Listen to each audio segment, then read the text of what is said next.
Good morning, good afternoon, and welcome to Movie Night here on Random Trek. I am your faithful captain, although in honor of our movie today, Colonel Christopher Ingle, joined as always by my first officer, my right man, not a commander today, he's a major, Brennan, the mystical Mar. Brennan, how we doing? Bunny Way. Mhm. Yes.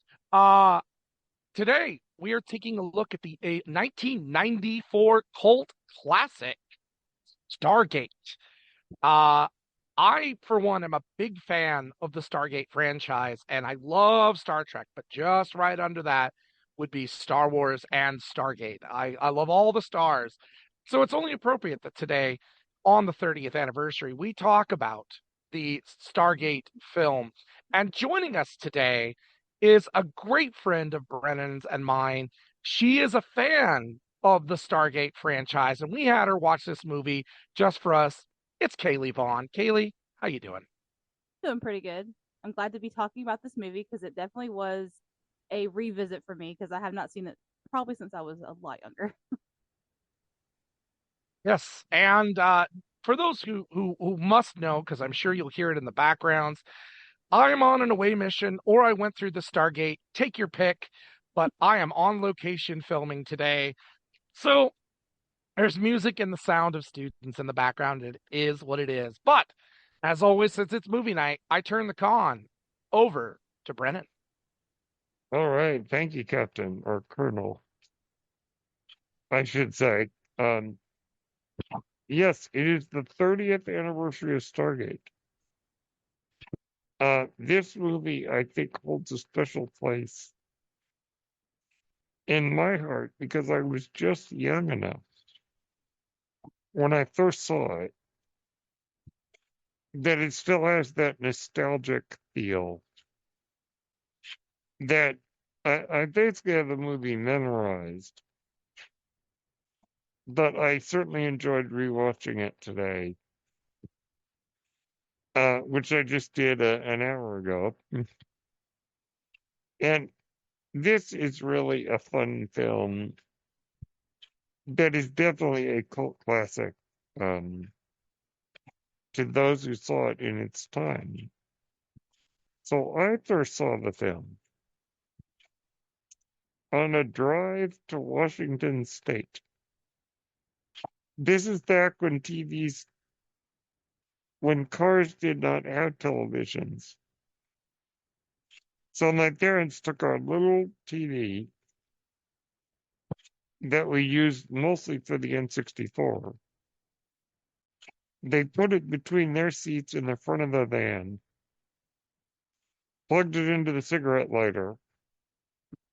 This was one of those TVs with a VHS slot built in it.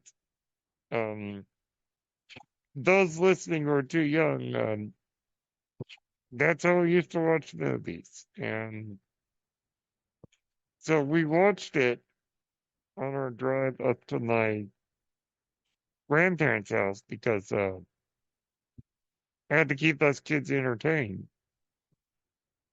And this was actually the first PG-13 film I was allowed to watch.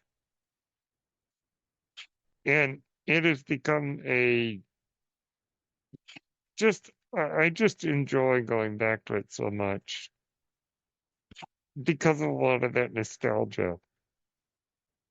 So we'll start with our guest, Kayleigh. How did you first come to this film? So, from my memory, I think the first time I saw it was uh probably with my dad. And I think we had rented it from Blockbuster, if I'm not Hmm. mistaken.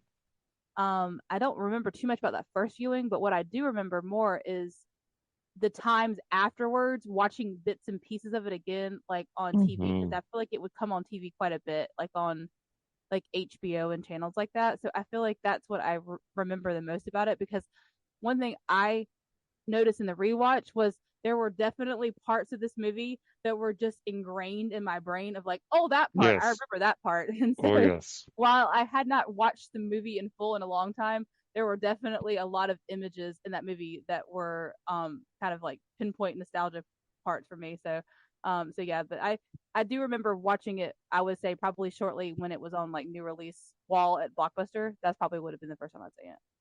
So you would have been probably what, 8, if Yeah, I do the I math? would have been Yeah. about 8. Yeah. No, Captain, Colonel Ingle, I keep saying Captain. We're only doing it because Stargate is an Air Force heavy film and they don't use the naval terms, so that's why it's like Colonel. But How did you when first come to this? so it was 1996, 2 years after it came out, and I had a teacher who had taught for a very long time, and I'm still surprised she got away with this. But it was a Mm, different time, and she was tenured. We were studying Egyptian mm, mythology in, our ancient societies social studies class, and she decided to show this because it does do a lot in terms of showing a lot of ancient Egyptian things in a science fiction setting. mm, So I watched this as a sixth grader in school. I don't think I could get away with that today with my students. mm, Um, but that's where I saw it, and I loved it. I mean, it was so much fun, and I rewatched it after becoming an SG-1 fan years later. mm. And it's always stuck ever since. I mean, this is pure sci-fi fodder. The idea of discovering a way to go to another planet and dealing with all the adventures that come with that. And it can't get more classic sci-fi than this. Yeah, I agree. And it's interesting that you mentioned that because I was obsessed with Egyptian stuff when I was about 11, 12. So when I saw this film, it was definitely like right up my alley. Because of that sort of that intrigue and mystery of archaeology. I mean, the opening scene where they find the Stargate was so mesmerizing to me. So, yeah, it's really amazing how much it spoke to a lot of kids who are already obsessed with Egyptology. Um, so let's get into it. So we're going to break down the film as we usually do into 6 categories: story, characters, script, themes, music, and spectacle. So let's start with the story. Now, the basic plot is pretty simple here, which is that Daniel Jackson, after he cracks the code to the Stargate, goes with a military team through the Stargate in hopes of finding a way back, and that things go rather wrong. So the story itself is very interesting because it plays with a lot of what we would call archetypes.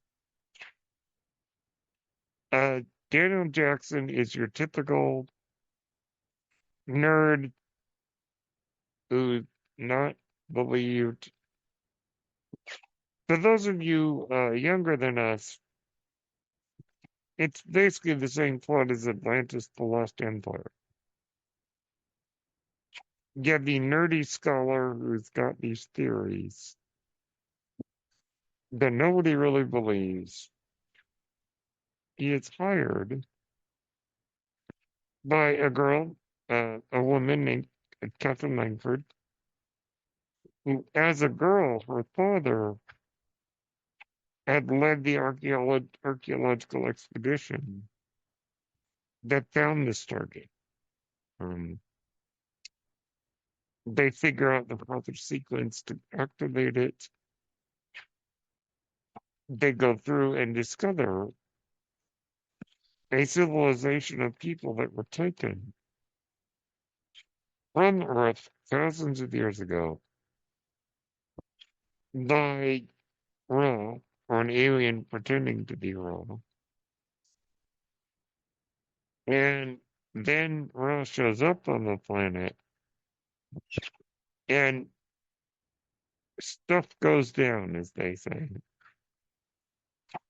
Uh, so the story is interesting in the sense of it's pretty straightforward as far as what it gives us. And as we get into the characters, we'll get into their stories because there are a couple of characters with some interesting background to them. But we get this really fun, silly, slightly nonsensical adventure film that's just good popcorn 90s fun. So, Colonel Ingle, we'll start with you. What are your thoughts on the story overall of this film? Well, the story is pretty basic, and that's okay. I think that works to its advantage. We don't have to Mm-hmm. go into too much else detail. And it also reminds me of a lot of pulp stories that you might have Yeah, got in the yeah. early 30s, 40s. So it plays well to that. Um, but the human characteristics and the themes that it puts into it all add into this story, and it doesn't feel hacked. It doesn't feel forced. It does feel very natural, very serious. Um, it's a very serious movie. It's not funny, but I'm okay with that. Nothing bad about a little serious sci-fi. Mm-hmm. Um, and the idea too that and something the show would expand on, the idea that lesser civilizations could interpret higher intelligence beings as being gods, and The that Arthur could C. be Clarke, the Arthur C. Clarke argument. right, and that could be abused. So this story does a very good job of playing into that. Yeah, it's very. We'll get to this in the themes, but the idea of magic, of higher technology being interpreted as magic, is something that we definitely explored in a lot of art. Um, Arthur C. Clarke once said that any highly developed technology would seem like magic to people who don't really understand how it works. And I think you're absolutely right, Chris, that the idea of this alien uh, pretending to be wrong, sort of exploiting those mythological beliefs to his own advantage. And this whole ancient aliens idea, we'll get to that in a minute. Now, certainly there have been people who have argued that ancient aliens are a real thing, but often their evidence is questionable at best. But it does make for good storytelling. And you're right, there is a pulp element to this. This feels like Edgar Rice Burroughs or, the Tarzan kind of stuff, the Robert E. Howard Conan the Barbarian kind of storytelling with these very big, wild ideas done in a serious but still slightly cheesy manner. And there's nothing wrong with cheese in a movie if you do it right. We go back to Star Wars: A New Hope. It's pretty cheesy, but it works. And I think that this movie has a similar vibe of, yeah, we know it's ridiculous, but we're gonna play it straight and have fun with it. And go with it, even though it's a wild idea. Kayleigh, what are your thoughts on the overall story of this film? You know, I just find that, like, to Ingle's point, I think that it is interesting how simple it is. But what I really am struck by is, even though I haven't seen it in a long time, but I had recently seen more of the Stargate TV shows. I Hmm. just find that I think that the success of the story and how tight it is, and I think it does such a good job. You can see how something like this could go on and spawn the franchise that it did within the TV realm, Hmm. because it is such a simple concept that can then easily be translated into different places, different times, which is what they did over, the course of all the different series that came Yeah. about. So I think that if it hadn't been successful in doing that, we wouldn't have gotten the TV shows that we've got afterwards. So I appreciated that, because, like, I mean, again, hadn't seen it in a long time, so it was very easy to follow. But then it for someone who had seen some of the Stargate shows, it did just strike a chord with me because it was something familiar and it was comfortable. So Yeah, I think you make a very good point about the pacing of this film. It is a very tightly written film. It really gets to the point. You could argue that the ending is a bit abrupt, but I think it all works, and it feels like everything in it has a payoff of some sort. There aren't very many loose ends that I could really think of. Maybe a few things, but I think that it's very much a to the point kind of movie, and I think that that is usually a good thing because sometimes we can maybe overdo it with some films. This film, it feels like the length of the movie is exactly what it should be. It doesn't really feel too long or too short to me. I mean, certainly I would like to see more of this world just because I think it's so interesting that as a self-contained story, I think it manages to wrap everything up nicely and just feel like a solid film. So now we're going to get into kind of the heart of the movie, which is the characters. And there's a good number of characters here. So we'll just stick with a few of them. Um, so we'll start, I mean, with the interesting that there's a certain actor who is number one on the cast list, even though he's really more the supporting character. And that is, of course, the great Kurt Russell as Jack O'Neill. Um, this is a very interesting role because this is one of his more subdued characters. Um, when we think of Kurt Russell in like Big Trouble in Little China or Escape from New York, he's usually plays these more flashy characters. This character is not. This character is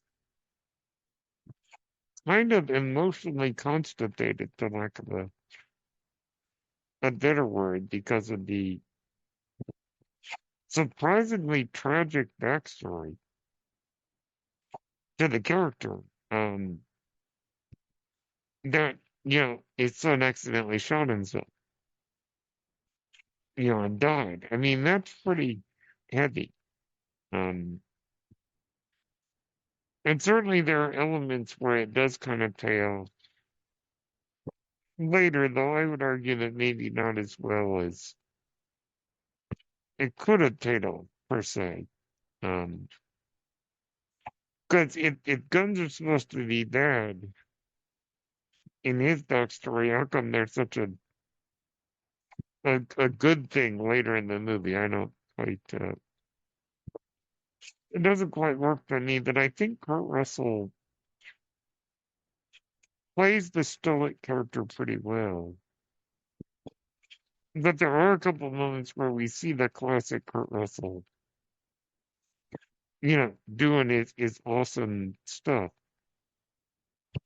that he does, particularly in his fight scene at the end.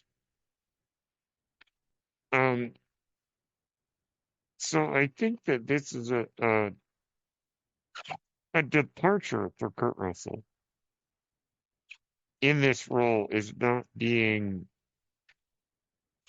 typically how we see him in the movies. Um, but anyhow, I wanted to get your thoughts. So, Kayleigh, we'll start with you. What are your thoughts on Kurt Russell in this film? I mean, I'll be completely honest with you. He wasn't my favorite part. Um, Yeah. I I have a soft spot in my heart for James Spader in this film. Mm-hmm. So I don't know, like, and I get it. I think, I mean, to your point, I think that he's supposed to be emotionally stunted because of what's happened to him and the trauma and everything. So I think Yeah. that that does come off well to me. But I don't know. I think I struggle with how it fits into the film, and I think it's because Yeah. even Good though point. I haven't spent a lot of time watching Stargate, the SG-1, I Mm-hmm. know I know enough and I've seen enough about it to know how Richard Dean Anderson plays the role and how it needed to be transformed in the further, like, in the future, because it was going to be serialized.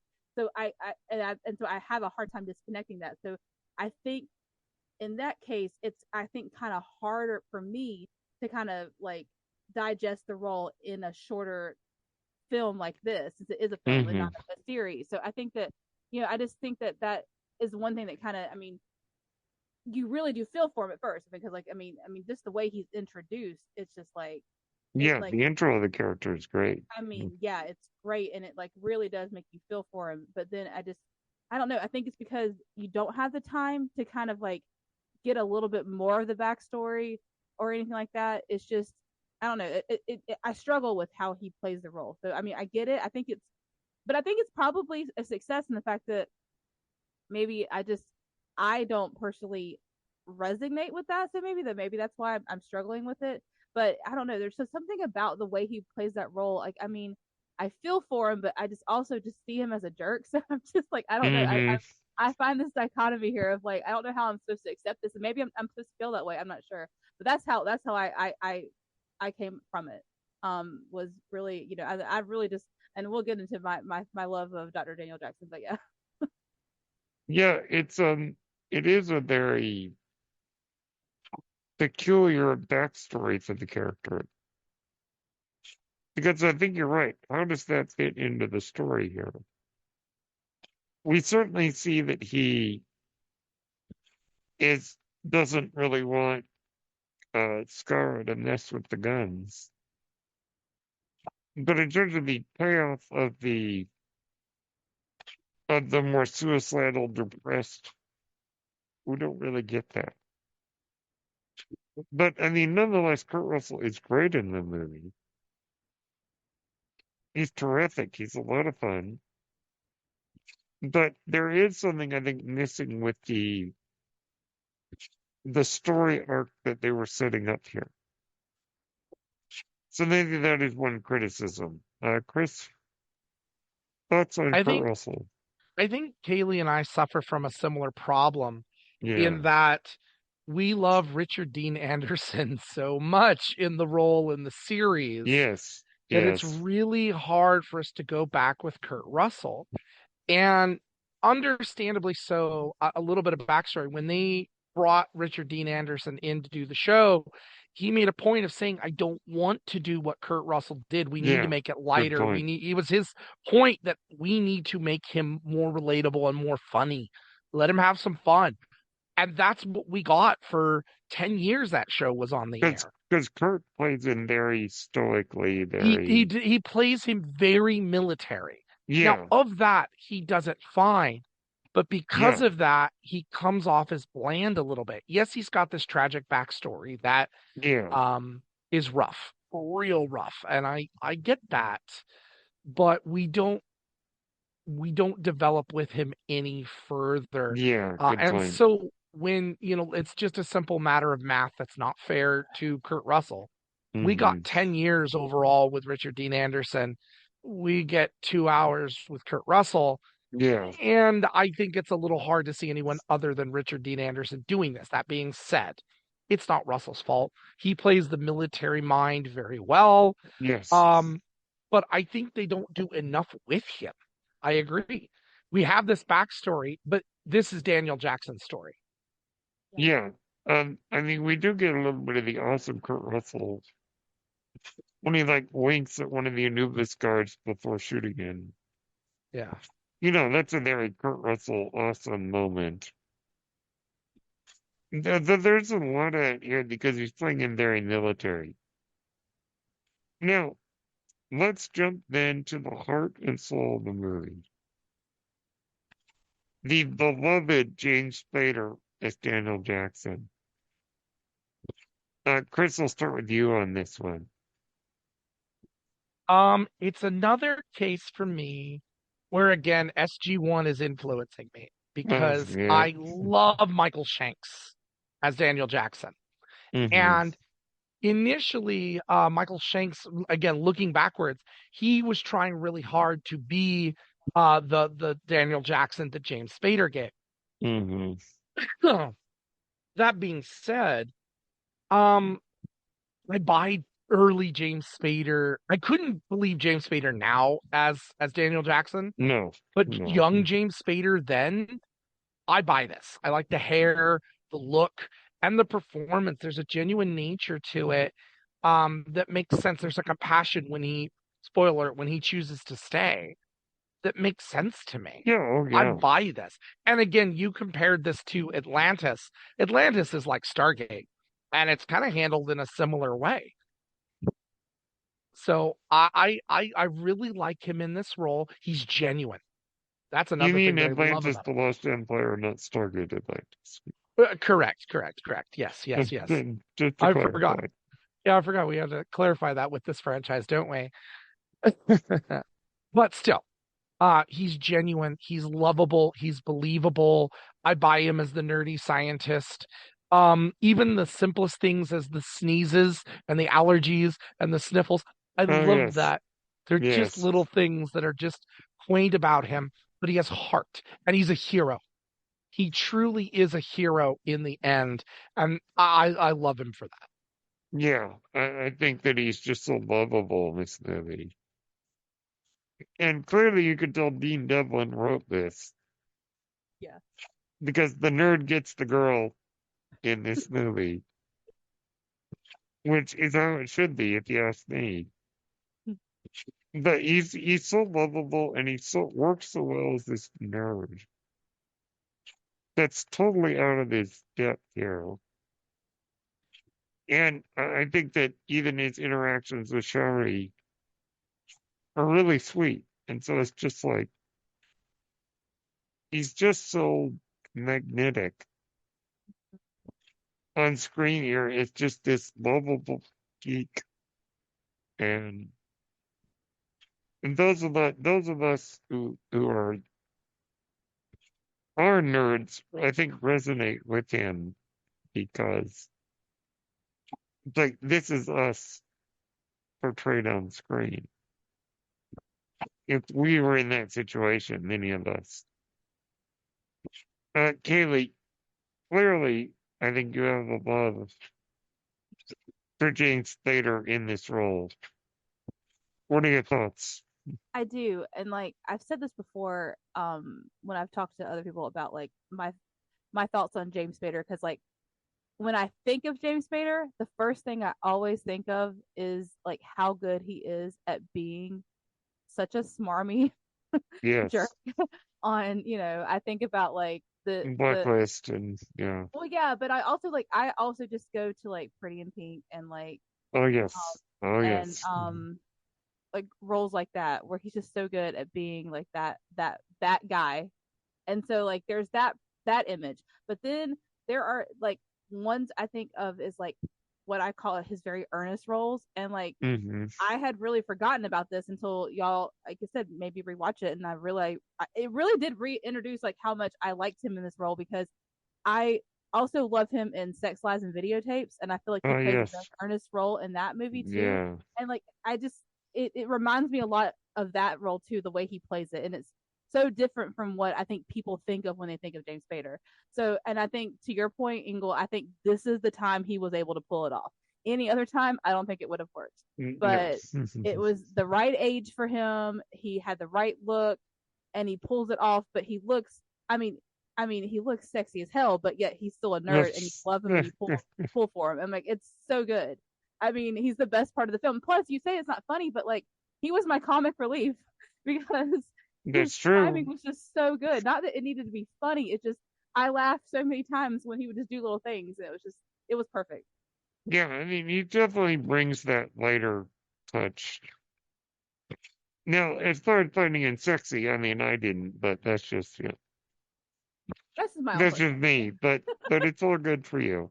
Um, I think he really adds so much to this film as far as an element of charm and sort of enough comic relief without being too much to give it kind of just the right tone for the movie. And I think that he is so earnest is the right word, I think.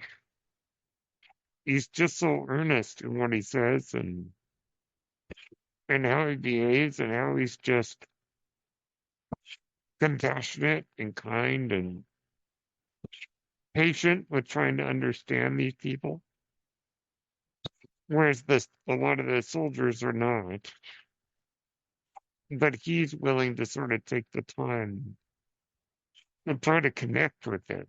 And uh and of course the hilarious getting married to Shari without realizing that he's gotten married, which is hilarious. And they have a really sweet relationship. And you're right, I see why he would stay. You see it. Um, so of course, any movie of this kind, I think, is often only as good as its villain. And our villain here is Ra, or rather an alien masquerading as Ra, played by the very interesting Jay Davidson. He was just coming off an Oscar nomination for The Crying Game in this. He retired after this film, but I think that what he is able to do here is so interesting. Part of it is his look, because he's very androgynous. And I actually think that that works for playing Ra. It gives him an otherworldly feel. Um, we don't see a lot of him, but what we do get with him is pretty good. And the way that he sort of manages to be so pretty and yet so menacing. That's not easy to do, I don't think, because he is a very attractive man, but he's also able to be very menacing here. And I really enjoyed his role. It's a very interesting role because it's sort of the villain that maybe doesn't get as much screen time, but he certainly makes the most of what he's given. And I think that as far as casting goes, I can't think of anybody else playing that role. Honestly, I can't really think of anybody else. Nowadays it would be Jared Leto, and that would be insane. So we'll start with you, Chris. Your thoughts on Jay Davidson as Raw?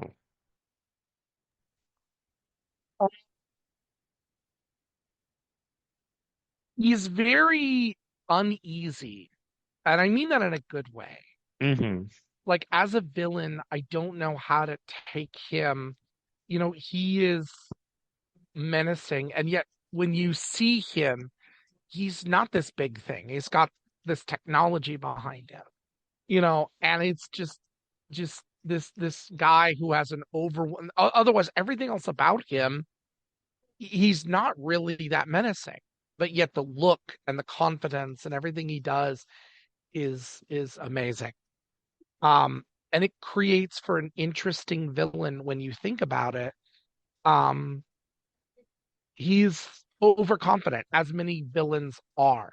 So that overconfidence is kind of that Achilles heel, but it plays off pretty well. Hmm. And you're right. There's an uneasiness in the sense of he's not all knowing and all seeing and all powerful, and he knows it too. And you're right. I mean, he's not a very tall guy. He's a very kind of small fellow, and yet it's still able to give us that menace without being physically imposing.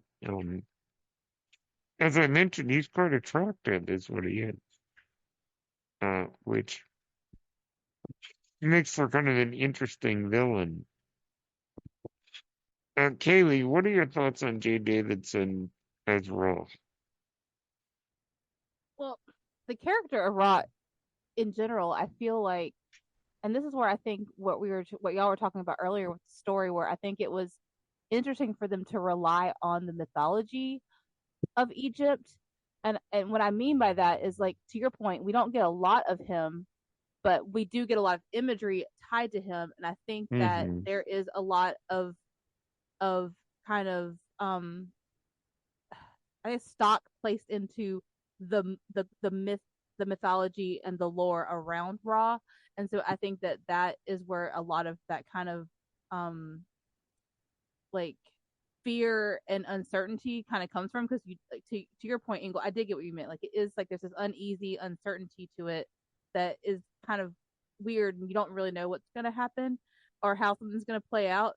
um but then the parts where you do see him as a boy, I don't know, I will be completely honest with you, like what it kind of reminded me of a little bit was not like the actual like I would say more like the physicality, and like what it reminded me of was because he is kind of like adolescent looking and really younger looking, was, for anybody who ever watched the Once Upon a Time series, it reminded me Hmm. of the portrayal of Peter Pan. There we go. This idea of Peter Pan being kind of a villain, and he is kind of a younger, like, I don't know, it just, he's not like what you think of when you think about a villain. You think of, like, he looks like almost like this young teen, like, boy, so to speak. It just, I don't know, it was very interesting. To go that route is very kind of unpredictable, I think, for sure. Yeah, I think you're absolutely right. It is an unpredictable choice. Because you could cast somebody big and imposing as Ra. But to cast this guy who looks like a kid, really, it works really, really well, I think, to really flip your expectations. It's defying expectations, is what it is. So there's a couple other more minor characters that here. The one that I really wanted to mention, because I think he is the unsung hero of this movie, and that's Scarro, played by Alexis Cruz, the son of Kusut, the chief. I think he's really the unsung hero here, because in many ways he's the one who saves the day by becoming almost a disciple of, of Colonel O'Neill in a way. And I think that his bravery here, and I think that the story, I get a little emotional when he salutes Colonel O'Neill at the end. Because he really does have this great story arc of coming to really be like a son to Colonel O'Neill, which is a nice little thing considering that Colonel O'Neill lost his own son. So I really think that Alexis Cruz deserves some credit here. Kayleigh, did you have any thoughts on Alexis Cruz's Sky? I mean, I do agree with you, and like, like I don't want to be like a broken record, but this is one of those things too, where we are able to get his portrayal of the same character carried throughout. So I think that that does kind of Yeah. play a role in how I remember it, just because again I haven't seen this movie in a long time when I rewatched it. Um, but yeah, I really did appreciate. I think that he did a really good job. I think the character was written well, and I think that the actor did a really good job of portraying this kind of discovery element to it, like being an outsider, not outsider, but being something someone new, and like and learning more about these outsiders who have come. And I really appreciated how that was done, and kind of him being so much the link between the two, so to speak. I thought that was done really, really well. Mm-hmm. Chris, your thoughts on Alexis Cruz? Well, the nice thing about Alexis Cruz is I like to play the numbers game. Between this movie and all the series, there are only two actors who reprise their roles for this. Alexis Cruz is one of them. The other being his on-screen father, played by Eric Avari. Uh, Mm-hmm. both of them um, are a part of this, and I love that he's so innocent. I will say there are some aspects that I was a little uncomfortable with. Um, hold on one second. Mm. Mainly when he's with O'Neill for the first time in his tent and he's smoking, and I'm like, Yeah. Yeah. I don't, and O'Neill was okay with that. I'm like, dude, come It's on. stuff that it's stuff that you could get away with in the early '90s that you can't Yeah. get away with today. No guns, but here, lung cancer. It's great. But that being said, no, he's very innocent, and he plays into that into SG-1 as well. It becomes an important plot point in the series dealing with him. I won't spoil that for anyone who's not seen the series, but he does play an important part later on down the line. And he's close to Daniel too. He loves Daniel. He loves Colonel Connell, Connell O'Neill. And I love that. Mm-hmm. Connell, it's Connell O'Neill. So he's really great as just this kid, but he's a hero at heart. Mm-hmm. He's part of that group that wants to fight, that wants to protect. Uh, and I like that in the end, that he's kind of the rallying cry. It's awesome. You know what he's like? He's like in any revolution in the world, it's always the young students who lead the charge. He's the gavroche that doesn't die. Yeah, he's the garage. He's these young folks who learn about the world and want to change things. Whereas the older generation might be more inclined to just go with what's been established, the status quo. Some other minor characters. Well, Millie Alvatal is Shari. I don't know if I'd say she's a minor character, but this is one character where I would argue I don't think she gets her due in this film. Um, I think that she's sort of there. I mean, certainly she helps Daniel understand the language, though I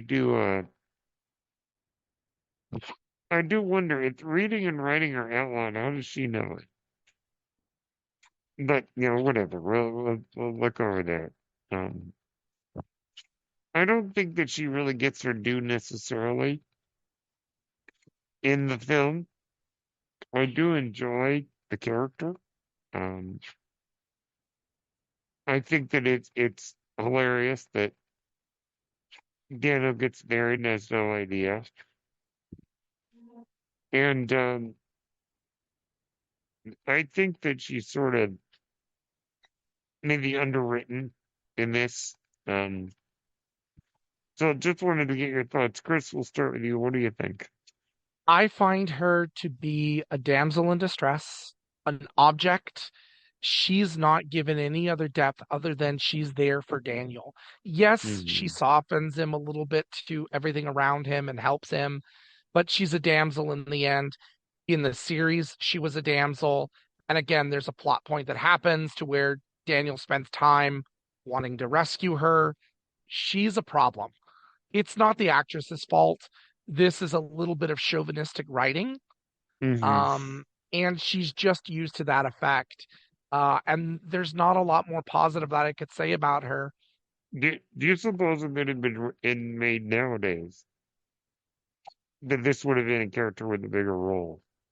No, I think if they had done her now the way they Hmm. did then, oh, people would be all over the place about her because she doesn't fight back. She doesn't do anything.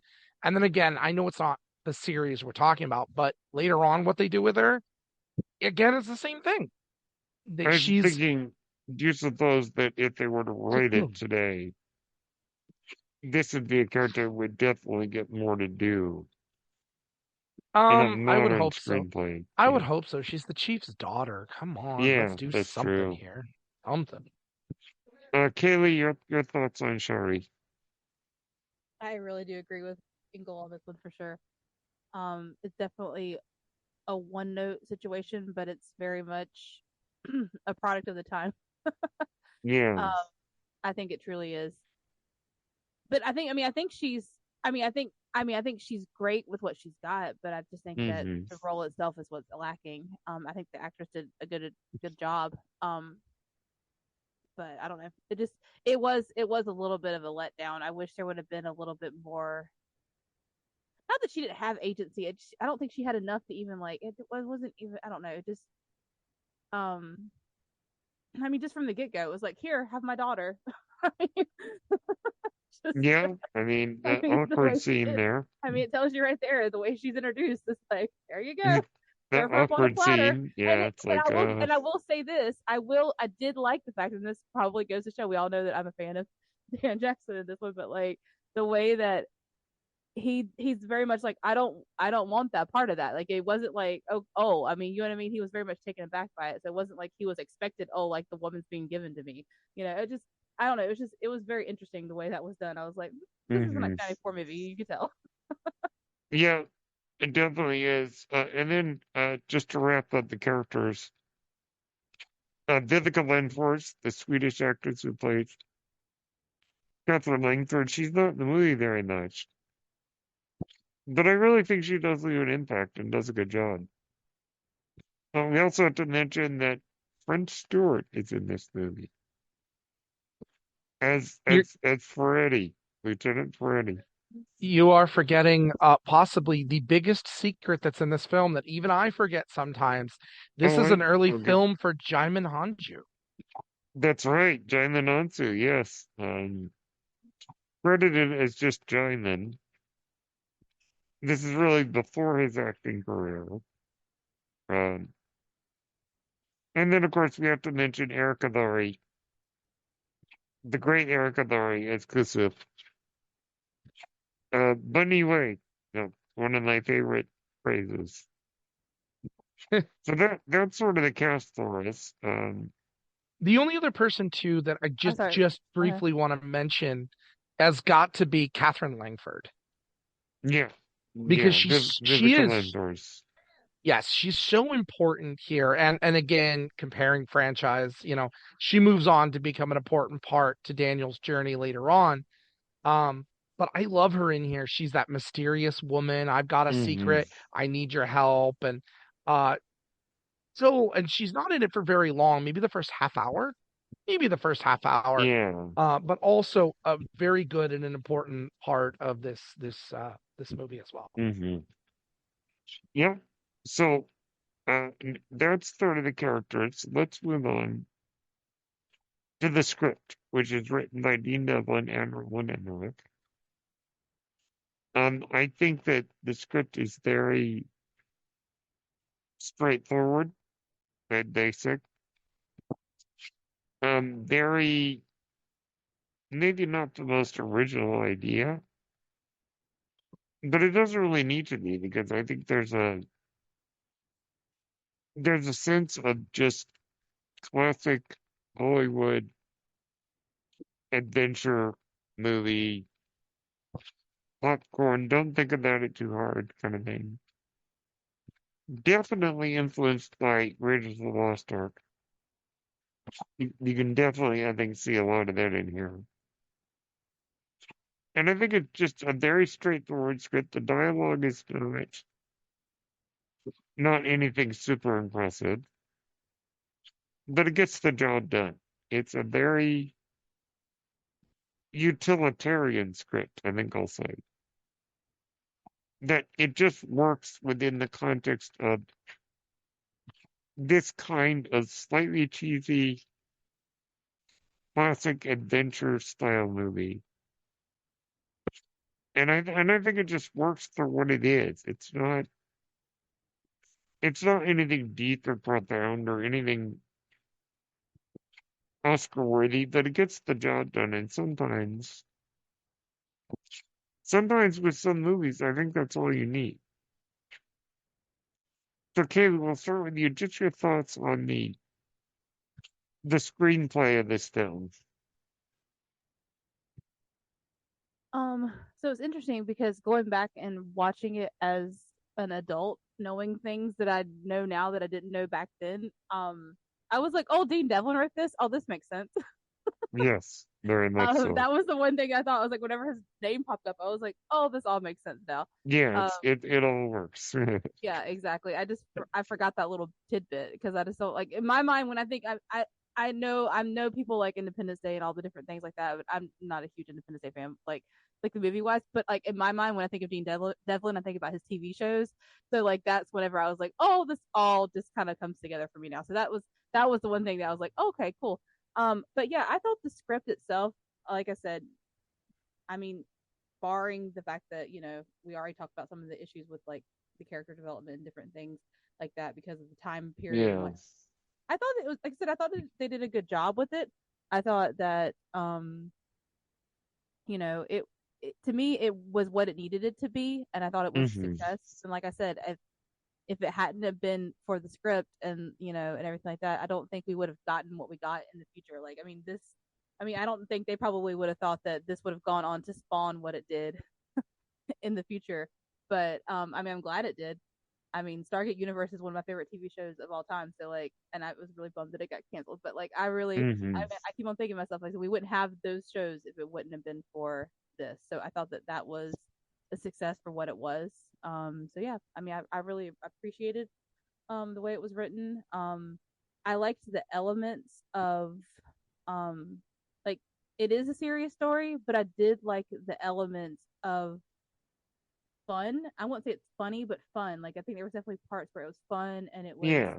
um a lot of how the discovery of it was written. I think that like all the different elements of them discovering this finding the Stargate and then the excitement of how it was when he finds the seventh chevron and like putting all the points Hmm. in all that stuff like all that worked really really well and you're locked into the story.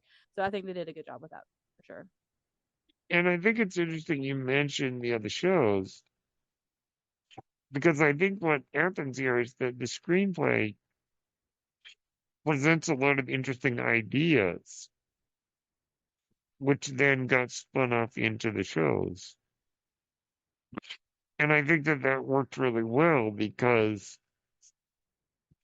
the there are so many fascinating concepts here. And we'll get to them in our next segment. But as the screenplay stands, Chris, what are your thoughts on it?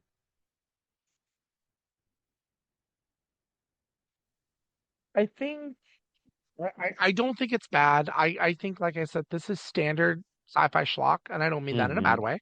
Mm-hmm. Um, it is what it is. It works. It gets to its point. It does what it needs to do. It resolves itself pretty well. Um, I think it's perfectly serviceable for what it exactly is. Yeah, I think you're right. not every movie needs to be American fiction. Not every movie needs to be, one of the great screenplays of all time, as we see. Some movies, like you said, it's sci-fi schlock, but sometimes sci-fi schlock is okay. There's nothing wrong with that. Um, and it just, it's enjoyable on its own kind of merits. So we come now to the themes of the movie. This is where we get some interesting ideas. Now, it's not a very deep movie in the philosophical sense, um, but it does present some fascinating concepts. So we'll start with really the big one here. It's Egyptology. As I said at the beginning, I was fascinated by that stuff when I was a preteen. I was fascinated by Egyptology at that time. Fascinated by the story of King Tut's tomb and fascinated by the story of Cleopatra. It was so this movie definitely spoke to me in that sense of the sort of the joy of discovery is what I would call it. There's a lot of great scenes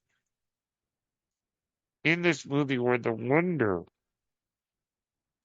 it's very Spielberg. The wonder of it is you're in awe the same way the characters are.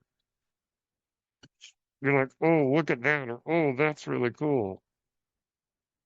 Or, oh, he found out what the symbols mean. Ooh,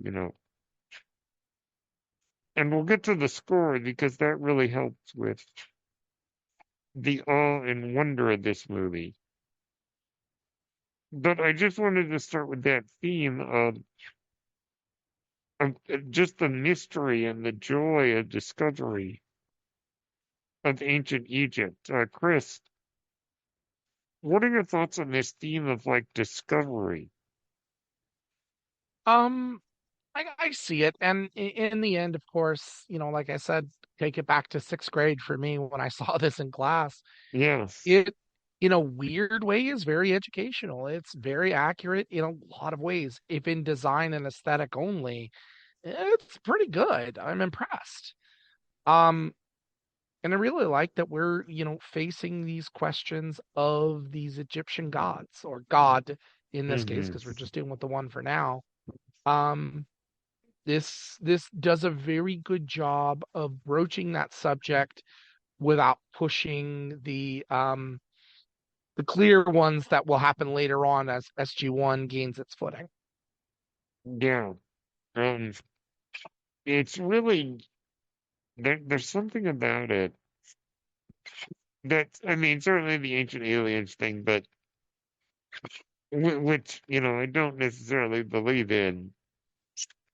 But the idea of just like the opening scene in Giza in 1928, and then finding the cover stones and the Stargate is just it's so marvelously just there's so much awe to it. There's wonder to it. That's really, I think, what drew me in to the Egyptology that I was so fascinated by as a kid was just the wonder of the amazing things that could be found just out there that just are so wondrous and mysterious in their own ways. I mean, there's a reason why the story of King Tut's tomb caught the world by storm back in 1923 because it was this window into a mysterious world. And that's what I really think one of the major themes of this movie is the awe and the wonder and the mystery of ancient Egypt. Um, Kayleigh, what are your thoughts on this theme of the wonder of discovery? I think one thing that was kind of unique was the fact that they took something that it probably at this point felt like it'd been done before with. I mean, people love Egypt, don't get me wrong, and Yeah, Egyptology all is very important, but I liked how they tied it to this idea of, okay, because of the Stargate, we have this whole like separate sect of people that tied to Egypt, but they're just a little bit different. And I thought that was an interesting way to do that, because then it takes something that's a little bit like known to people, but then there's also like that, like to your point, that mysterious element of it. And I think that that was what they did within that storytelling of it all. So it took a theme that is probably pretty popular, and maybe some people might think, well, been there, done that, we've seen that, but like do it a little bit differently. So I thought that that was interesting, because you have him like, deciphering the different languages, but it's a dialect that's, ancient and different. It's something that we hadn't seen before, but a lot of that's because of the way the story's told and how they got there. So I thought that was very interesting to like do it, but do it a little bit differently. yeah, no, I agree to take kind of a spin on that. The next big theme, I mean, the ancient aliens theme, which, a lot of pseudoscience has argued the ancient aliens, you've probably seen the documentaries. I'd say there's no way the ancient druids could have built Stonehenge. There's no way that the pyramids could have been built by man, which of course is, not true. In the sense that human ingenuity will always figure it out. But this idea of ancient aliens makes for good fictional storytelling. And I think that it is something that is fascinating to so many people, even if they don't believe that it's actually true in real life. As far as storytelling goes, it's really compelling. And so this idea of this ancient alien of a dying race possessing the body of a human, posing as a god, making its followers build the Stargate, moving people from one planet to another, and then creating all these lies to keep them in subjugation. These are really fascinating ideas. Um, and so just wanted to get your thoughts really quick on the ancient aliens angle. Kayleigh, what are your thoughts? Um, I don't know. Like I feel like it plays into this idea of a mythology. Um, Mm-hmm. to I mean, because people have different ideas of you have gods and legends and different things, and you have all your different deities and whatnot. But I think the idea of taking something like a mythology of gods, but letting them or a civilization, and tying it to something that's not of this world is an interesting way to explain stuff. And I think that that's something that people um like maybe gravitate towards, because it's something that's fun and interesting, and you can tell it different ways, and it's been told different ways for hundreds of years. It's not like this is something new that just Yeah. Hollywood. So I Oh, think that yeah. that's an interesting way to go about it. So I mean, I think that it's a tried and true kind of a theme. So and well, it's one of those tried and true themes that plays into all parts of Stargate throughout all the series too. Um, so yeah, I mean, I just think, I thought that it was interesting to tie the idea of ancient, um, like the ancient aliens to something recognizable, like the Egypt side of things. So I mean, I think the two themes played together nicely. Yeah. Chris, thoughts on this ancient aliens idea? Well, the whole thought in this too, in the end, is what do you do about it? We understand it. The idea of them being ancient aliens is more a plot than a theme. But I think where the theme comes in is this anti prime directive. Oh, good In point. in Good in point. Star Trek, we know we have the prime directive. You don't interfere. You don't interfere. End of story. You don't interfere. Hmm. Um, Yet here and in the Stargate universe, they interfere all the time. Hmm. They feel it's their right, their obligation to stop these aliens. But a little bit of devil's advocate here, from an Earth human perspective, we want to say subjugating is wrong and all that. That's absolutely right. But there's a natural progression that exists with the Gould species that makes me go, was it really our place to interfere? Or were we instilling our own sense of survival to get in the way? Who are we to stop what is a god? And again, just a little bit of devil's advocate on that. It's an interesting question that Stargate flirts with all the time.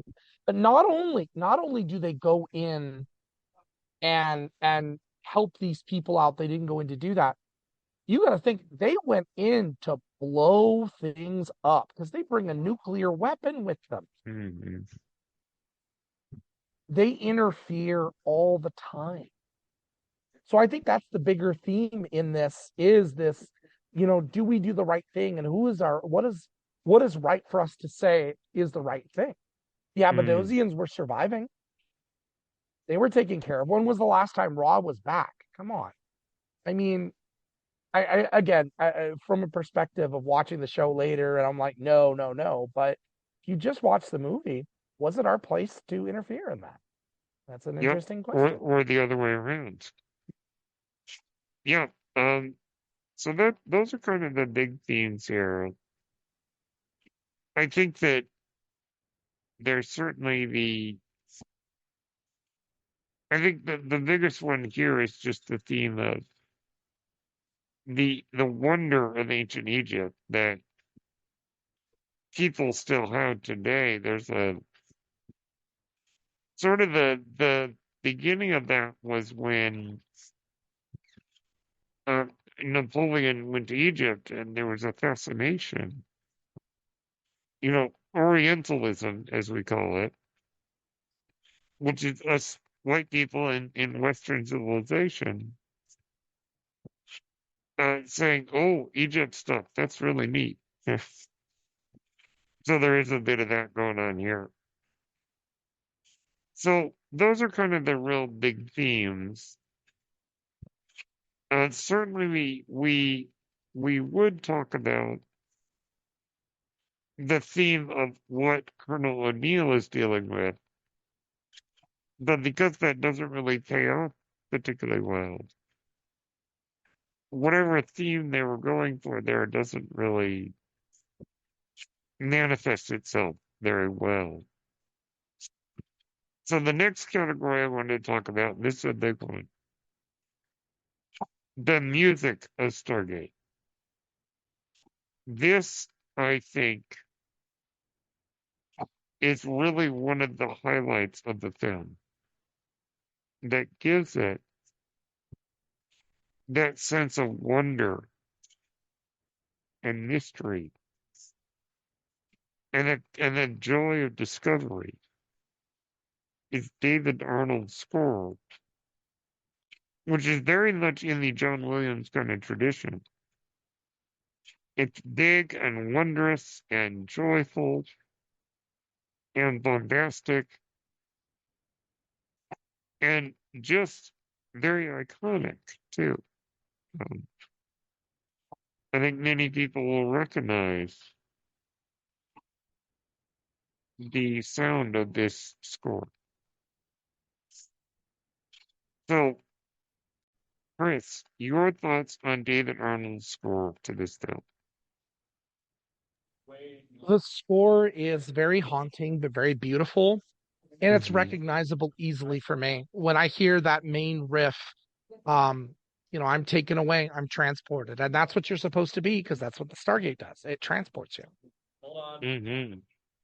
yeah, it's a very yeah, there are elements that are like creepy and haunting.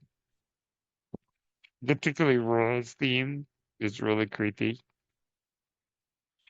But then you get this big triumphant, just joyous theme. That it just has such an element of the fun and the adventure of this story. Um, it actually, I said John Williams, but it actually reminds me more of Alan Silvestri, Back to the Future and other scores like that, and having that just sense of joy to it. And this is a classic example, I think, of a film that would not work without its score.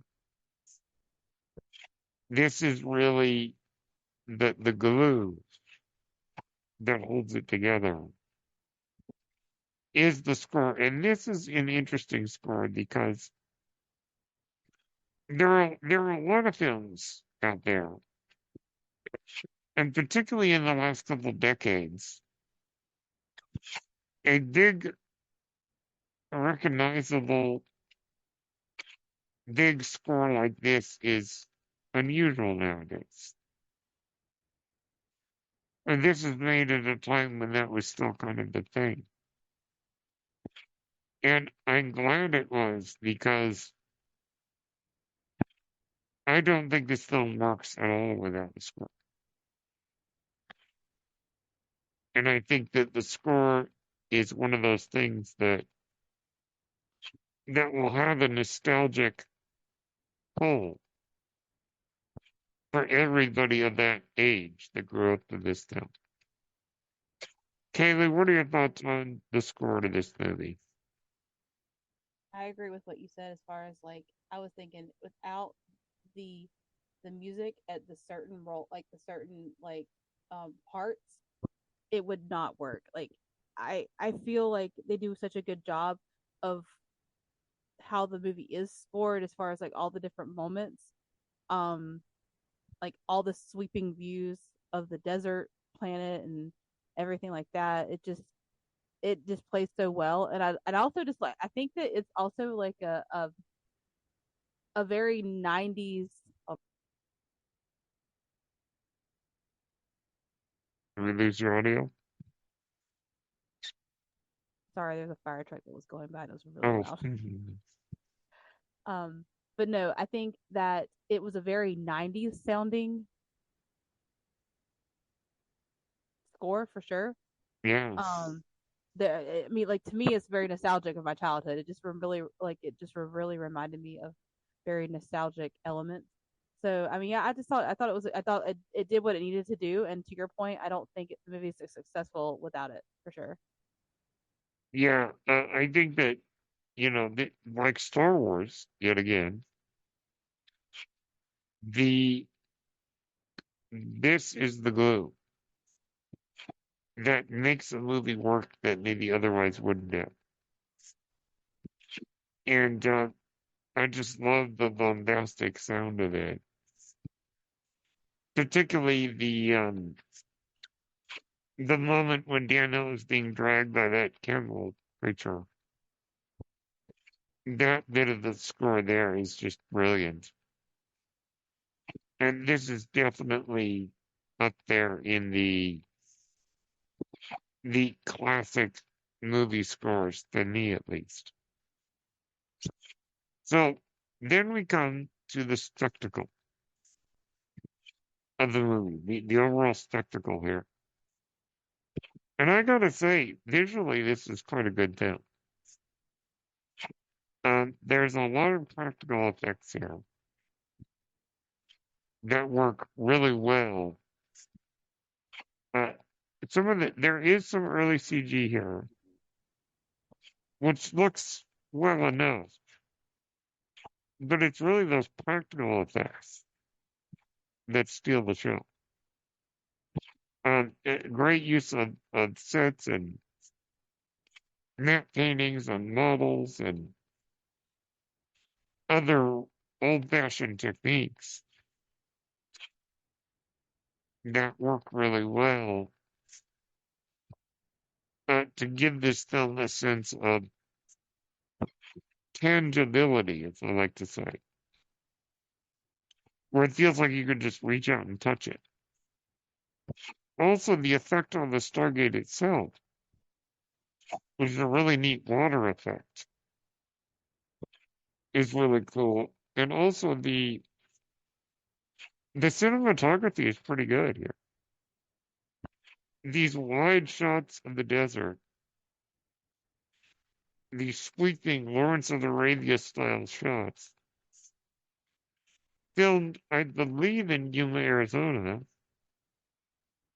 A beautiful landscape there.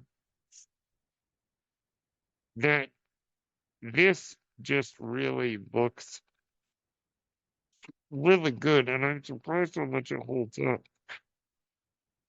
after 30 years. Chris, your thoughts on just the look of the movie? I really appreciate that it's not heavily CG. The Mm-hmm. practical effects work perfectly. And this is right at that time where it could have gone either way. Mm-hmm. And the primary use of practical or models or things like that, I love it.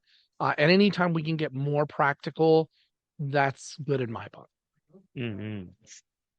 And also, you got the Anubis and Horus masks, which they're CGI when they come out, but they're practical in terms of their You're right, and controlled movements. you're Yeah. right, and I forgot about that. And those trends actually, that's probably the one thing in the film, looks wise, that didn't age well are the transitions in the Yeah, helmet. I agree. Yeah. But when it's on, Hmm. the practical masks look really neat. Yep.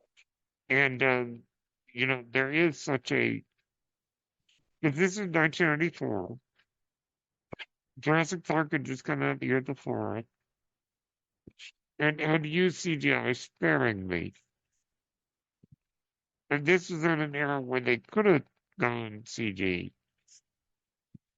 but they chose to do a lot of practical effects. And I think the movie is better for it. Uh, Kayleigh, your thoughts on the spectacle of this movie? It's interesting you bring the transition of the helmets up because the parts that always took me out of it were actually the the traveling through the Stargate. That's where those were the sequences Mm, that took me out of it the most. Like the whole like whatever that was. It just was a lot at once, and I was not a big fan of that. But everything else, I thought the transition of the helmets, yeah, I get you that. But like I think to your point, I think both y'all's points, it's very much relying on things that look and seem real.